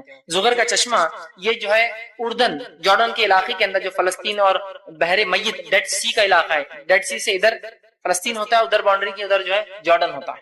تو کہا جو ہے مجھے اس کے بارے میں بتاؤ جو ہے کہ زغر کا چشمہ کیا کر رہا ہے۔ تو کہا کیا جاننا چاہتے ہو، کیا لوگ اس سے کاشتکاری کرتے ہیں، کھیتی باڑی کرتے ہیں چشمے سے؟ تو انہوں نے کہا ہاں اس چشمے سے لوگ کھیتی باڑی کرتے ہیں، خوب پانی نکلتا ہے۔ ہم نے کہا ہاں اس چشمے میں بہت پانی ہے اور اس کے باشندے کاشتکاری بھی کرتے ہیں۔ اس نے کہا مجھے بتاؤ کہ ان ان پڑھ امیوں کے نبی کا کیا معاملہ ہے۔ چوتھا سوال، ان ان پڑھ مطلب عرب امی کہتے ہیں اپنے آپ کو، ان امیوں کے نبی کا کیا معاملہ ہے؟ تو ہم نے کہا، تمیم داری نے کہا وہ مکہ سے ہجرت کر کر مدینہ چلے گئے۔ اس نے سوال کیا کہ عربوں نے ان سے لڑائی کی؟ ہم نے کہا عربوں نے لڑائی کی اور شکست بھی کھائی۔ ٹھیک، تو کہا عربوں نے لڑائی کی اور شکست کھائی۔ اس نے کہا کہ نتیجہ کیا ہوا لڑائی کا؟ تو ہم نے اسے خبر دی اور کہا تمام عربوں پر وہ غالب آ گئے اور سب ان کی اطاعت قبول کر رہے ہیں، دھیرے دھیرے قبائل اطاعت کر رہے ہیں، ایمان لا رہے ہیں۔ اس نے کہا یہ سب ہو چکا ہے؟ تو ہم نے کہا ہاں۔ ہم نے کہا بالکل ہو چکا۔ اس نے کہا یہی ان کے لیے بہتر تھا کہ ایمان لاتے، یہ اچھا تھا ان کے لیے ایمان لاتے، یہ ان کے لیے بہتر تھا اور اس نبی کی اطاعت کر لیتے، اور یہی چیز وجہ بنی تمیم کے ایمان لانے کی۔ کہا بہتر تھا اس کے لیے کہ اس نبی کی اطاعت کرتے، ایمان لاتے۔ اب میں تمہیں اپنے بارے میں بتاتا ہوں، جب سے میرے بارے میں پوچھ رہے ہیں۔ میں مسیحی دجال ہوں۔ تو دجال حقیقت ہے اور نہ صرف حقیقت ہے، اور رسول اللہ کے دور میں موجود بھی تھا۔ اب وہ غائب کی خبروں سے، یہ سب غائب کی بات ہے، ہم نہیں جانتے اس کی عمر کتنی اور کیا ہے، کیونکہ اللہ کی ایک نشانی ہے اور غائب کی خبروں میں سے چیز۔ اس نے کہا مسیح دجال ہوں، ان قریب مجھے کسی وقت خروج کا اجازت ملنے والی ہے۔ اور وہ کہتے ہیں ان زنجیروں میں، جب یہ ہم خبریں دے رہے تھے اس کو اتنا خوش تھا کہ اس زنجیروں میں اتنے جگڑ کی بعد بھی اس کی خوشی اس کے جسم سے چھلک رہی تھی، تو جو ہلچل کرتا تو وہ زنجیروں کے اندر بھی اپنی خوشی کا اظہار، ایسا ہو گیا، ایسا ہو گیا، یہ بھی ہو گیا۔ کہا میرے نکلنے کا وقت، کہا میں دجال ہوں، ان قریب مجھے نکلنے خروج ہونے کا اجازت ملیں گی، میں نکلوں گا اور ساری دنیا میں ہر شہر میں جاؤں گا اور 40 دن کا میرا سفر ہوگا، چکر لگاؤں گا، 40 دن چکر لگاؤں گا، سوائے مکہ اور مدینہ، یہ 2 شہروں میں داخل نہیں ہو سکتا ہوں۔ اور فرمایا یہ 2 شہر مجھ پر حرام کر دیے گئے ہیں، ان میں سے کسی بھی شہر میں اگر میں داخل ہونے کی کوشش کروں گا تو میرا سامنا فرشتوں سے ہوگا جو ننگی تلوار لیے کھڑے ہوں گے اور مجھے وہ قتل کر دیں گے۔ مجھے ان شہروں میں داخلہ جو ہے سے روک دیا گیا ہے، مکہ اور مدینہ میں اس کے تمام راستوں پر فرشتے کھڑے ہوں گے، میں صرف ان 2 شہر چھوڑ کر سب جگہ جاؤں گا۔ فاطمہ بنت قیس رضی اللہ عنہا فرماتی ہے آپ صلی اللہ علیہ وسلم نے اپنا عصا، آپ تقریر دیتے ایک لکڑی کی عصا لے کر زمین پہ مارا اور کہا ہذا طیب، یہ ہے مدینہ طیب، اس لیے مدینہ کو طیبہ کہا جاتا ہے۔ وہ ایسی جگہ ہے جہاں دجال داخل نہیں ہو سکتا۔ تو کہا میں نہیں کہتا تھا یہ طیب ہے، اور 3 مرتبہ آپ نے مار کے کہا کیا میں نہیں کہتا تھا یہ طیب ہے، یہ طیب ہے، مطلب یہاں دجال داخل نہیں ہوگا۔ اور اس کے بعد جو فرماتی ہے آپ نے یہ کہا اور جو ہے فرمایا کیا یہ بات میں تم سے پہلے نہیں کہہ رہا تھا، جس کی تمیم بھی دیکھو آج تصدیق کر رہے ہیں، جا کے آئے انہوں نے دیکھ لیا اس چیز کو، اور لوگوں نے کہا جی ہاں، آپ صحابہ نے کہا آپ نے یہ بتایا تھا۔ آپ نے فرمایا مجھے تمیم داری کی بات اچھی لگی کیونکہ وہ میری اس بات کے مطابق تھی جو میں دجال کے بارے میں مکہ اور مدینہ کے متعلق تم سے بیان کرتا ہوں، خبردار ہو جاؤ، دجال شام اور یمن کے سمندر کے بیچ میں کہیں ہے۔ رہنے کی جگہ شام اور یمن کا سمندر، شام کا سمندر ریڈ سی ہوتا ہے جو کہ افریقہ کے اوپر جو یورپ سے جا کے ٹچ ہوتا ہے وہ ہوتا ہے، اور یمن کا سمندر وہ نچلا حصہ ہے جو عربین سی ہوتا ہے، یاد رکھیں وہ میڈیٹرین سی کہلاتا ہے یا ریڈ سی کہتے ہیں، اور یہ جو ہے بحر احمر، اور یہ جو ہے جو ہے عربین سی، ان کے بیچ میں جو یمن اور شام کے کہیں بیچ میں جزیرے میں وہ ہے سمندر میں، بلکہ وہ مشرق کی جانب میں، مطلب نکلیں گا تو مشرق کی جانب سے رہتا ہے اس علاقے میں، وہ مشرق کی جانب ہے۔ اور آپ صلی اللہ علیہ وسلم نے اپنے ہاتھ کو مشرق کی طرف اشارہ کیا، اور مدینہ سے مشرق کی طرف اشارہ وہ عراق کی طرف اشارہ ہوتا ہے، مطلب وہ خراسان والی روایت جو پہلے میں آپ سے بیان کر چکا ہوں۔ اب ایک غلط فہمی ہوتی ہے، بہت سے لوگ یہ سمجھتے ہیں کہ دجال چونکہ چھپا ہے تو کہیں وہ برموڈا ٹرائنگل تو نہیں ہے وہاں چھپا ہوا ہے، وہ ایک علاقہ ہے جو امریکہ کا جو نچلا کیلیفورنیا کا ایک علاقہ جو جا کر میکسیکو سے ٹچ ہوتا ہے، وہ ایک علاقہ اس کو کہتے ہیں برموڈا ٹرائنگل، ایک علاقہ ہے جو 3 ٹرائنگل ہوتا ہے شکل کا اس طرح سے ہے، جس میں جہاز جا کر گم ہو جاتے ہیں اور ہوائی جہاز گم ہو گئے۔ دیکھیے یہاں حدیث میں وضاحت ہے، یمن اور شام کے بیچ کے سمندر میں، برموڈا ٹرائنگل تو کیلیفورنیا بہت دور ہے، سمجھ رہے بات کو، تو وضاحت حدیث میں واضح یاد ہے، تو اس چکر میں مت جائیے کہ وہاں کیا ہوگا اور کیا نہیں۔ اور آج کل تو بہت سارے سائنسی انکشافات ہو چکے ہیں اور سائنٹیفک اسٹڈیز بتا رہی ہے کہ وہاں ایسا کچھ بھی نہیں، سوائے اس کے کہ بہت زیادہ ہائی کرنٹس، مطلب بہت ہائی ٹائیڈز ہوتی ہے، جس کی وجہ سے بہت سارے سمندر میں جہاز اور بہت ساری چیزیں، بلکہ میگنیٹک فیلڈ بھی کبھی کبھار ورکنگ بند کر دیتی ہے، چونکہ سمندری ہواؤں کے اور سمندر کے کرنٹس جو بولتے ہیں بہت زیادہ لاٹوں کے اٹھنے کی وجہ سے۔ بہرحال جو بھی ہو، اب خروج دجال سے پہلے اور کیا کیا حالات ہوں گے؟ دجال زندہ ہے، موجود ہے، تمیم نے اس کو دیکھا اور 30 لوگ اس کے اور بھی گواہ ان کے علاوہ، نبی اکرم صلی اللہ علیہ وسلم کی مہر تصدیق کی مہر ہے کہ ہاں تمیم نے اسے دیکھا ہے۔ اب جب دجال نکلے گا تب اس وقت کیا حالت ہوں گے؟ صحیح مسلم کی روایت ہے، آپ صلی اللہ علیہ وسلم نے فرمایا کہ جب دجال نکلے گا عرب جو ہے بہت کم تعداد میں ہوں گے، بہت کم، اور حدیث میں لوگ دجال سے ڈر کر پہاڑوں کی طرف بھاگ جائیں گے، آپ نے فرمایا۔ تو ام شریک رضی اللہ عنہا جو حدیث کی راوی وہ کہتی ہے کہ آپ صلی اللہ علیہ وسلم عرب کہاں ہوں گے؟ آپ کہہ رہے کہ لوگ دجال سے ڈر کے پہاڑوں پہ بھاگ جائیں گے، تو عرب کہاں ہوں گے؟ کیونکہ عرب بہت کم تعداد میں ہوں گے، مطلب بہت سارے اس پر شہید ہو جائیں گے، مارے جائیں گے یا موجود نہیں ہوں گے، بہت کم تعداد میں ہوں گے، ٹھیک ہے۔ اسی طرح دجال کے نکلنے سے پہلے مسلمان قسطنطنیہ کو فتح کریں گے، کانسٹینٹینوپل قسطنطنیہ اس کو فتح کریں گے اور وہاں لڑائی ہوگی۔ معاذ بن جبل رضی اللہ عنہ حدیث کے راوی، مسند احمد کی حدیث ہے، آپ نے فرمایا بیت المقدس کی آبادی دراصل مدینے کی بربادی، اس کے بعد فرماتے ہیں مدینے کی بربادی ہوئی تو ایک عظیم معرکہ شروع ہو جائے گا، وہ معرکہ شروع ہوا تو قسطنطنیہ فتح ہو جائے گا، اور جب قسطنطنیہ فتح ہو جائے گا پھر جلد ہی دجال ظاہر ہو جائے گا، تو قسطنطنیہ کی فتح ہوں گی، عربوں کی تعداد کم ہوگی دجال کے ظاہر ہونے سے۔ اسی طرح فتوحات ہوں گی، مسلمان بہت سی وکٹریز ان کو ملیں گی دجال کے نکلنے سے۔ صحیح مسلم کی روایت ہے، آپ صلی اللہ علیہ وسلم فرماتے ہیں، حضرت نافع بن عتبہ رضی اللہ عنہ حدیث کے راوی کہتے ہیں ہم لوگ ایک دفعہ رسول اللہ صلی اللہ علیہ وسلم کے ساتھ جہاد کے سفر میں نکلے، نبی کریم صلی اللہ علیہ وسلم کے پاس جو مغرب کی جانب سے ایک قوم آئی اور ان کے بدن پر اونی کپڑے تھے، اونی کپڑے سمجھتے ہیں، مطلب ایسے کپڑے جو سردی سے بچنے کے لیے پہنتے ہیں۔ ان سے ملاقات اللہ کے رسول صلی اللہ علیہ وسلم نے ایک ٹیلے پر کی اور وہ کھڑے تھے اور اللہ کے رسول صلی اللہ علیہ وسلم بیٹھے تھے، وہ کھڑے رہ کر بات کر رہے تھے، آپ صلی اللہ علیہ وسلم تشریف فرما۔ مجھے خیال آیا کہ میں جا کے اللہ کے رسول کے پاس کیوں نہ بیٹھوں، دشمن کے آدمی تو نہیں، اللہ کے رسول قتل نہ کر دے، حملہ نہ کر دے، اس خیال سے میں گیا، لیکن ڈر بھی لگ رہا تھا کہ آپ سے ناراض نہ ہو جائے، سیکرٹ بات چل رہی ہو، پرائیویٹ ٹاک ہو۔ پھر بھی میں نے اللہ کے رسول کی جان کی سوچ کر جا کے دونوں کے بیچ میں بیٹھ گیا، اللہ کے رسول نیچے بیٹھے، وہ کھڑے تھے اور میں بیچ میں آ کے بیٹھ گیا تاکہ حفاظت کریں، اور اللہ کے رسول صلی اللہ علیہ وسلم کے درمیان کھڑے ہونا چاہیے۔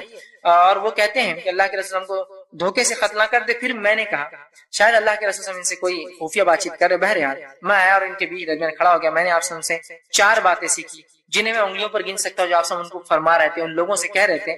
آپ نے فرمایا تم جزیرے عرب میں جنگ کرو گے تو اللہ تعالیٰ اسے فتح کر دے گا، پھر فرمایا پھر تم ایران پر حملہ کرو گے، اللہ تعالیٰ اسے فتح کر دے گا، پھر تم روم پر حملہ کرو گے، اللہ تعالیٰ تمہیں اسے فتح کر دے گا، پھر دجال پر حملہ کرو گے، اللہ تعالیٰ تمہیں اس معاملے میں بھی فتح یاب دے گا اور کامیاب کر دے گا۔ ٹھیک، تو یہ حالات ہوں گے دجال کے نکلنے سے۔ اسی طرح دجال کے نکلنے سے پہلے 3 ایسے سال گزریں گے، 3 ایسے سال ہوں گے جس کے تعلق سے آتا ہے کہ بہت سخت سال ہوں گے۔ اس سے پہلے ایک وضاحت بہرحال جو میں نے کہی تھی کہ ایک روایت میں دجال کم قد کا ہے، خوب چوڑا ہے، دوسرے اس میں تھا بہت لہیم شہیم آدمی ہے۔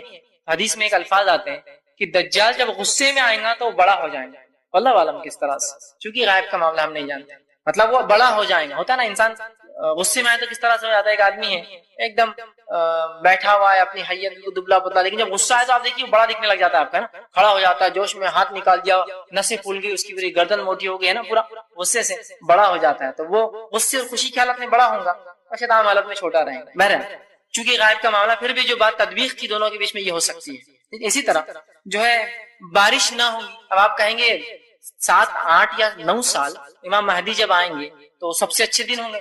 اب یہاں روایت ہے کہ دجال کے آنے سے بارش، جبکہ امام مہدی زندہ ہے وہاں، یہ کیسے ہوگا؟ ہو سکتا ہے جو آپ کے ہاتھ پہ ایمان لا جو مسلم سلطنت ہو وہاں خوشحالی ہوں گی، لیکن ابھی بھی آبادیاں باقی ہوں گی جہاں بدحالی ہوں گی. پاسبلٹی، ہر پاسبلٹی، کیونکہ یہ سب غائب کی باتیں ہیں. کڑی کو جوڑنا ممکن نہیں ہوتا ہے. علماء کچھ تدبیر کرتے ہیں، ملانے کی کوشش کرتے ہیں، لیکن پھر آخر میں کہنا پڑتا ہے واللہ عالم بالصواب، اللہ ہی بہتر جانتا ہے کیا ایسا، لیکن ہوں گا. تو آپ سے ہم فرمایا، ابن ماجہ کی روایت ہے، ابو امامہ باہلی رضی اللہ عنہ حدیث کے راوی وہ کہتے ہیں آپ صلی اللہ علیہ وسلم نے فرمایا دجال کے آنے سے پہلے 3 سخت سال گزریں گے. پہلا سال، لوگ ان سالوں میں شدید بھوک اور پیاس میں رہیں گے، مبتلا ہوں گے. پہلے برس اللہ تعالیٰ آسمان کو حکم دیں گا کہ وہ اپنی 1/3 بارش روک دے، زمین کو حکم دیں گا 1/3 اناج روک دے. آسمان سے 1/3 بارش کم، زمین سے 1/3 پیداوار کم. دوسرے سال اللہ آسمان کو حکم دے گا 2/3 بارش روک لے، زمین کو حکم دے گا 2/3 پیداوار روک دے. سیکنڈ ایئر 2/3 آسمان سے بارش کم، 2/3 جو ہے زمین سے پیداوار کم. تیسرے سال اللہ حکم دے گا زمین سے آسمان کو کی 1/3 بھی نہیں، کچھ بارش نہ برسائے، حتیٰ کہ آپ سے فرماتے ایک قطرہ بھی پانی نہیں کرے گا. اور اس کے بعد فرمایا زمین کو حکم دے گا کچھ نہ ہوگا، اور اس سال کچھ بھی نہ ہوگا. آپ صلی اللہ علیہ وسلم فرماتے ہر شے مر جائیں گی، گائے بھینس بکریاں جانور سب مر جائیں گے سوائے اس کے جس کو اللہ زندہ رکھنا چاہے. بہت سخت 3 سال گزریں گے جب دجال آئیں گے. آج انشاءاللہ جیسا کہ بات بتائی گئی تھی کہ چند بڑی علامتیں رکھوں گا، اس میں سے جو سب سے بڑی علامت ہے، چونکہ وقفہ بہت کم ہے اور چونکہ کل ختم کرنا ہے عنوان ہمیں، بہرحال تو اس کی سب سے بڑی علامتوں میں سے یا بڑی علامتوں میں سے جو ایک علامت ہے جس کے تعلق سے اللہ کے رسول صلی اللہ علیہ وسلم حدیث میں بیان کرتے ہیں، وہ علامت ہے کہ مسلمانوں کا جنگ ہونا. اور اس کے تعلق سے اب میں حدیث کے حوالے نہ دیتے ہوئے ایک جس کو کہیں گے مختلف احادیث کا مجموعہ لے کر ایک آپ کو جو ہے ایک بترتیب ایک کڑی پورا کر بتاتا ہوں تاکہ آپ بات کو سمجھ لیں، ورنہ احادیث میں ایک بات ایک طرف آتی ہے، دوسری بات دوسری طرف، میں اس کو ایک کڑی میں پورا دیتا ہوں تاکہ ایک آپ کے سامنے جو ہے پورا ایک سلسلے وار واقعہ چلتا رہے. تو رسول اللہ صلی اللہ علیہ وسلم نے فرمایا کہ قیامت سے پہلے مسلمانوں کی جو ہے بہت گھماسان جو ہے جنگ ہوں گی، اور یہ جنگ رومیوں سے ہوں گی. اس سے پہلے کا واقعہ لیکن رسول اللہ یوں فرماتے ہیں کہ رومی یا عیسائی، الفاظ خاص ہے، عیسائی اور مسلمان مشترکہ مل کر ایک تیسری حکومت سے لڑیں گے، ایک تیسری طاقت سے لڑیں گے جو ان پر جبر کریں گی، ہے نا. اور آج حالات اسی قسم کے ہیں کہ مسلمان ایک ہے اور دوسرے بھی ایسے ممالک ہیں جو آج کچھ لوگوں کی حرکتوں سے پریشان ہیں. یا اکثر علماء نے یا ان کے اقوال اس طرح سے کہ وہ مسلمانوں کے علاقے اور اسی طرح عیسائیوں سے مراد یورپین جو کنٹریز ہیں یہ مل کر جو ہے مشترکہ ایک فوج بنائیں گے جو تیسرے محاذ پہ جائیں گے. رسول اللہ فرماتے ہیں ایک تھرڈ فرنٹ رہیں گا جس سے وہ لڑیں گے، لیکن چونکہ وہ بہت طاقتور ہوں گا، نہ مسلمانوں زخمی ہوں گے نہ وہ، تو دونوں مل کر مشترکہ ایک جنگ کریں گے. اور رسول اللہ فرماتے ہیں بہت خطرناک جنگ ہوں گی، اور اللہ کے رسول صلی اللہ علیہ وسلم نے اس کی بڑی تفصیلات دی جنگ کی.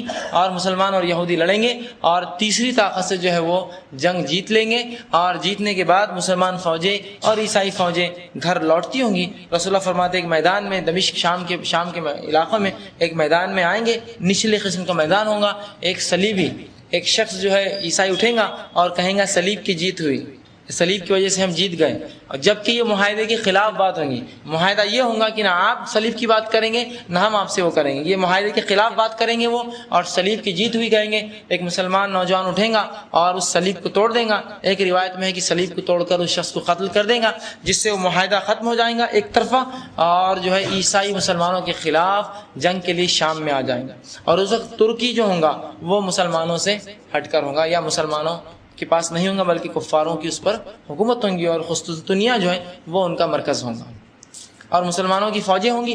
اور اللہ کے رسول صلی اللہ علیہ وسلم نے فرمایا کہ پھر مسلمان لڑنے کے لیے ان سے جو ہے آگے بڑھیں گے، اور جو ہے ان دونوں کی گھماسان جنگ ہوں گی، جو کہ شام کے ایک علاقے میں عماق یا عمیق کے نام سے جو مشہور علاقہ ہے. حدیث میں 2-3 الفاظ آئے. بہرحال اب ہو سکتا ہے وہ شہر تھا یا کسی زمانے میں بن جائیں گا، یہ قیامت سے پہلے کی بات ہے. اس نامی اس شہر کے پاس دمشق شام میں وہ جمع ہوگی دونوں فوجیں. اور عیسائی جو ہیں، آپ بول دیتے ہیں، کسی عمران یار خان کے لیے کچھ لوگ انتظار کر رہے ہیں نیچے، خواتین ان سے گزارش ہے کہ وہ باہر جائیں. عمران یار خان. بہرحال تو مسلمان جو ہے ان سے جنگ ہوں گی، اور عیسائی جو ہے رسول اللہ فرماتے ہیں 80 جھنڈوں تلے آئیں گے، اور ہر اس کے اندر 12,000 کی ان کی فوج ہوگی. کم و بیش 9 لاکھ اور کچھ ہزار جو ہے فوج لے کر وہ آئیں گے. یا ایک اس میں جو علماء نے کہا کہ 80 جھنڈوں سے مراد 80 ممالک مسلمانوں کے خلاف کھڑے ہوں گے اس جنگ میں. یا اس سے ایک اندازہ یہ بھی ہوتا ہے کہ عیسائی کم و بیش 80 ممالک اور مسلمانوں کے ملک مل کر ایک تیسرے محاذ سے لڑیں گے. بہرحال 80 ممالک لیجیے، 80 جھنڈوں تلے لڑنے آئیں گی، ہر جھنڈے تلے 12,000 کی تعداد ہوگی، کم بیش 9 لاکھ کچھ ہزار کی آپ ضرب دے دیجیے 80 سے، اتنی زبردست فوج مسلمانوں سے لڑنے آئیں گی اور بہت گھمسان جنگ ہوگی، حتیٰ کہ عبداللہ ابن مسعود کی روایت کے مطابق ایک پرندہ وہاں سے اڑے گا لیکن دوسرے علاقے میں پہنچ نہیں سکیں گا، لیکن اللہ سبحانہ تعالیٰ مسلمانوں کو فتح دے گا، لیکن مسلمانوں کا اس میں بہت بڑا نقصان ہوگا۔ رسول اللہ فرماتے ہیں جنگ کے اندر 1/3 لوگ بھاگ جائیں گے، جب کافروں کو دیکھیں گے اتنی تعداد میں ڈر کر بھاگ جائیں گے، رسول اللہ نے کہا اللہ ان کی کبھی توبہ قبول نہیں کرے گا اور ان کو معاف نہیں کرے گا۔ دوسرے 1/3 جنگ میں مارے جائیں گے، قتل کیے جائیں گے اور اللہ کے نزدیک بہت عظیم یہ شہید ہوں گے، اور تیسرے 1/3 لوگ جو ہے وہ بچ جائیں گے جو اس جنگ کو جیتیں گے، اور اللہ کے رسول نے فرمایا یہ ہتھیار کے ذریعے نہیں جیتیں گے بلکہ جب مسلمان لڑتے ہوئے جائیں گے خصوصاً دنیا میں اور ان کے قلعے پہ جائیں گے اور بہت گھمسان جنگ ہوں گی لیکن قلعہ ہارتا نہ ہوگا، مطلب دشمن ہارتا نہ ہوگا، پھر ایک فوجی جو ہے اٹھا کر اپنا ہتھیار جو ہے لا الہ الا اللہ کہہ کر مارے گا اور دشمن کا قلعہ رسول اللہ فرماتے وہ نیست و نابود اور گر جائیں گا اور فوج ہلاک کر برباد ہو جائے گا۔ وہ اس سے ہی پتہ چلتا ہے عقیدہ توحید کلمہ شہادت یہ بہت اہمیت کی چیز ہے کہ وہاں بھی جو ہے رسول اللہ فرماتے کو ہتھیار نہیں، عقیدہ توحید لا الہ الا اللہ انہیں فتح دلائیں گا اس معاملے اور مسلمان ہتھیار ماریں گا، اور ظاہر سی بات ہے یہ جنگ جو ہے کوئی تیر اور جو ہے جسے کہیں گے پرانے زمانے کی جنگ نہیں، یہ جنگ آپ انداز لگے ایک دم جدید آلات سے ہوں گی، آج کے جدید آلات سے بھی جدید آلات، پتہ نہیں واللہ عالم کس قسم کے آلات اور ہتھیار اس زمانے میں ہوں گے جس سے یہ جنگ ہونے والی ہے، اس کی گھماسان ہونا اسی سے آپ انداز لگا سکتے ہیں ہتھیار آج کس قسم کے خطرناک ہتھیار ہیں۔ تو یہ آنے والے دور کی بات کر رہا ہوں میں، جو ایج سائنس ٹیکنالوجی ہر چیز میں آگے بڑھ جائیں گی تو یہ انداز آپ کر سکتے ہیں جنگ کس قسم کی خطرناک جنگ ہوں گی، اور مسلمان کی بکثرت، حتیٰ کہ ایک روایت میں فرمایا 100 میں سے صرف ایک مسلمان زندہ بچیں گے، یا 100 میں سے پرسنٹ وائز نکالتے 1% مسلمان زندہ بچیں گے، اور وہ جو ہے مال غنیمت جمع کر رہے ہیں، مال غنیمت اٹھا رہے ہوں گے کہ کوئی آ کر آواز لگائے گا مسلمانوں دجال آ گیا تمہارے گھروں میں جو ہے دجال آ گیا۔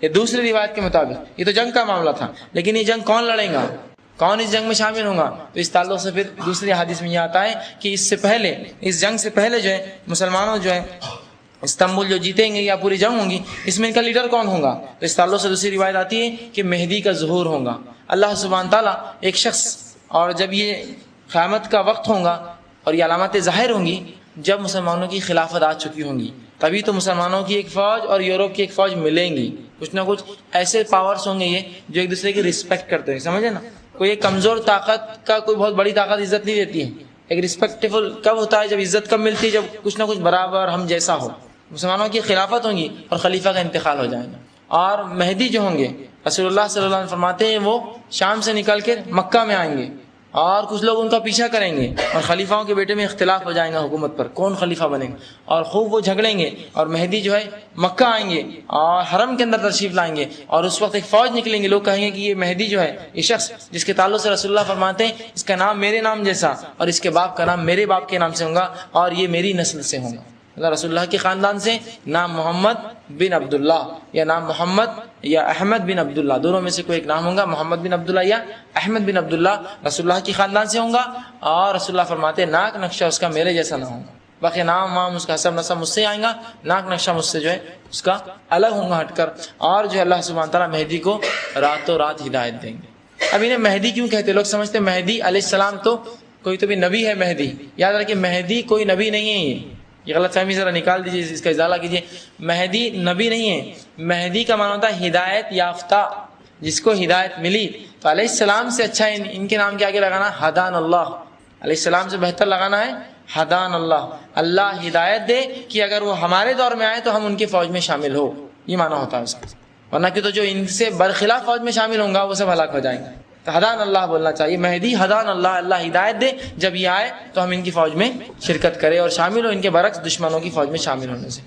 تو لوگ سمجھتے کوئی علیہ السلام یا کوئی نبی ہوں، کوئی نبی نہیں، ایک امتی ہوں گے رسول کے خاندان سے، حضرت علی کی اولاد سے، اور رسول اللہ کے نام جیسا نام اور آپ کے والد کے نام جیسا ان کے والد کا جو ہے نام ہوگا، اور مسلمانوں کے یہ لیڈر ہوں گے، جب وہ آئیں گے تو خلیفہ کے لڑکے سمجھیں گے کہ یہ جو ہے ہماری پوسٹ ہتھیانے آیا ہے، اور ایک زبردست فوج جو ہے بھیجیں گے، اور وہ فوج جو ہے آتی رہیں گی مکے سے قریب، اور اچانک جو ہے وہ ایک مقام پر جمع ہوں گی، ایک زلزلہ آئے گا، پوری فوج دھس جائے گا، اور یہی مہدی کی پہچان ہوگی کہ یہ مہدی حق ہے۔ اب ہمارے پاس کتنے مہدی آ گئے، کوئی حیدرآباد میں بیٹھا ہوا ہے، تو کوئی دلی میں مہدی ہے، تو بمبئی کی مہدی الگ ہے، سوڈان کی مہدی صاحب الگ ہے، یمن میں اپنے مہدی صاحب ہیں ایک، اور یورپ میں کئی مہدی ہیں، اور امریکہ میں مہدی ہیں، اتنے مہدی ہیں لیکن ایک بھی فوج نہیں ڈوبی اب تک۔ علامتیں دیکھیے نا کتنی واضح علامتیں، اگر سورج کا چمکنا، پھر بھی اگر کوئی بیوقوف قسم کے لوگوں کو اپنا مہدی سمجھے تو اس سے برا کیا ہوگا۔ فوج دھسنا یہ علامت ہوگی مہدی کی سب سے بڑی کہ یہ مہدی حق ہے، اور فوج دھس جائیں گی، رسول اللہ فرماتے بہت کثیر فوج ہوں گی اور لوگ دیکھنے جائیں گے اس میں، اور دھسا دی جائیں گی۔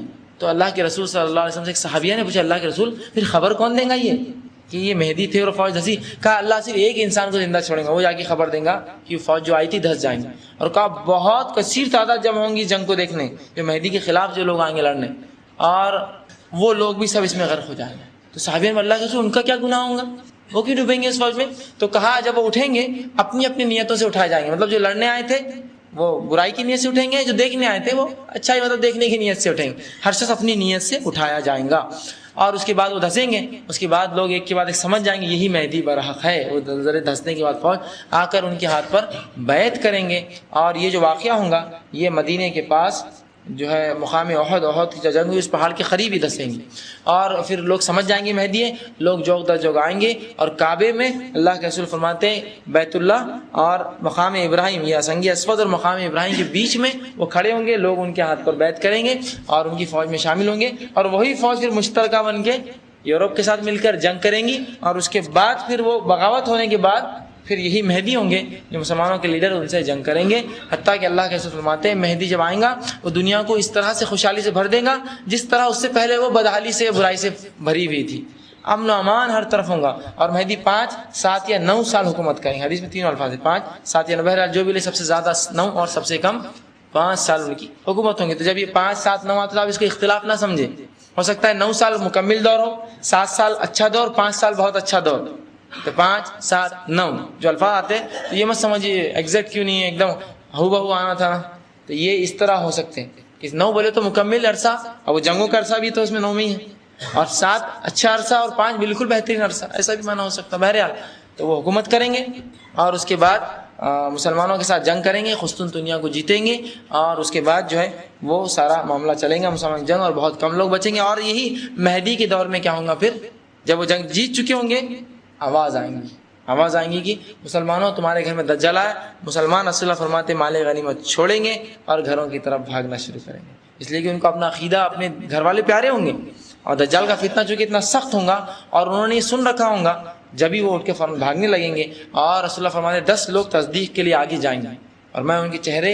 ان کے گھوڑے اور ان کے نام تم کو ان کے باپ کے نام کے ساتھ بتا سکتا ہوں، اور وہ جا کر نکلیں گے۔ اب کچھ لوگ سوال کرتے ہیں جب اتنا ماڈرن دور ہوگا تو گھوڑوں کی کیا ضرورت؟ تو یاد رکھیے آج بھی فوج میں گھوڑے ہوتے ہیں نہیں ہوتے، ہو سکتا ہے جنگ اتنی گھمسان ہو کہ ہر الیکٹرانک آلہ کو پہچانا جا سکتا ہو، جانور کو تھوڑی آپ گھوڑے پہ جا سکتے ہیں، سمجھے آپ حالات کس طرح سے ہوں گے ہم نہیں جانتے۔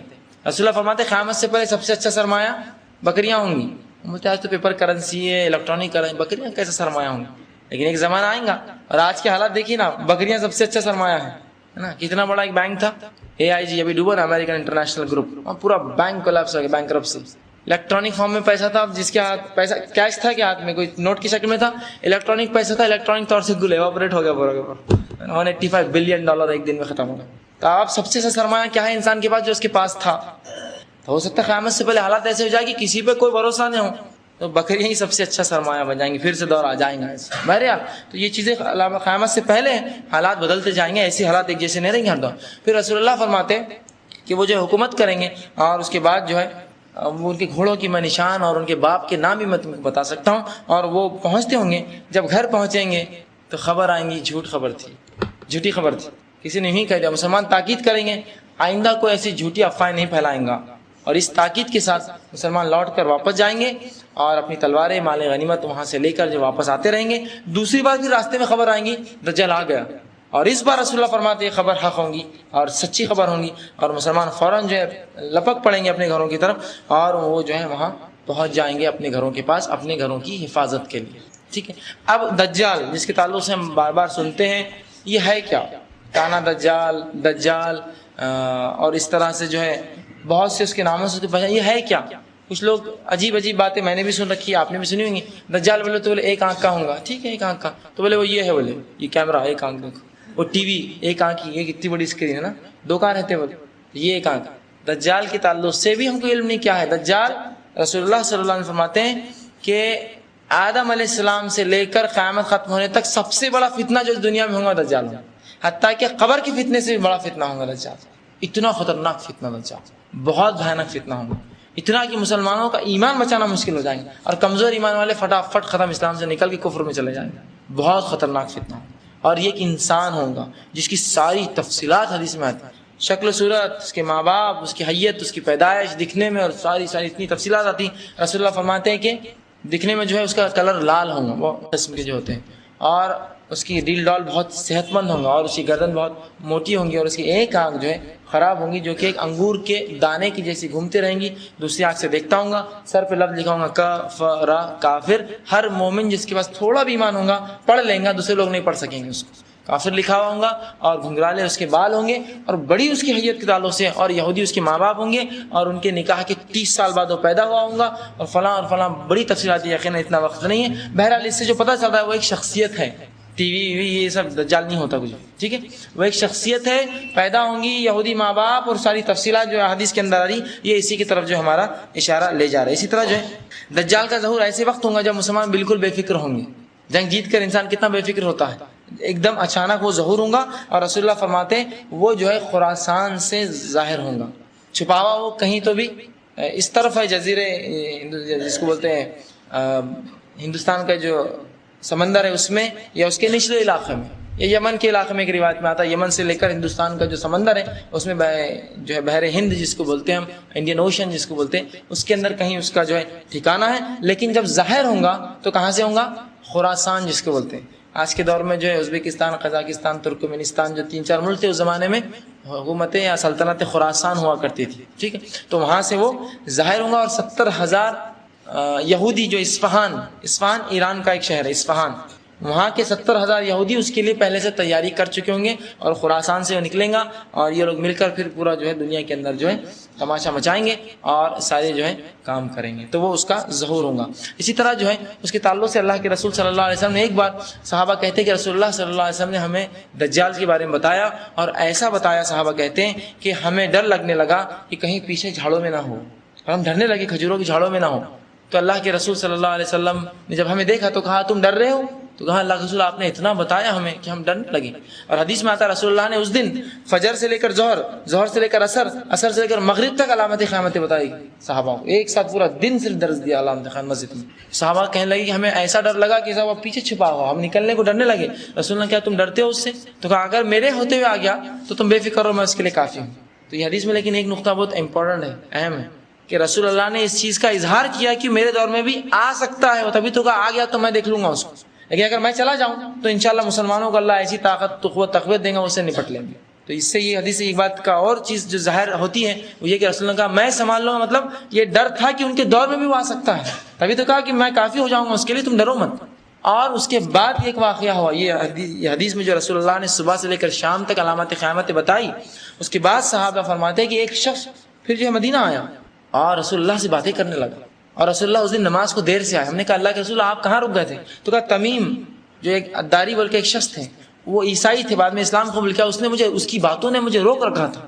کہا تمیم نے کیا باتیں بتائی؟ تو کہا چلو میں بتاتا ہوں تمیم نے مجھے کیا باتیں بتائی. اور رسول اللہ نے تمیم کو مسجد میں بلایا, کہا تمیم سنا دو, کیا تم نے مجھے واقعہ سنا, کیا تم دیکھ کر آئے ہو؟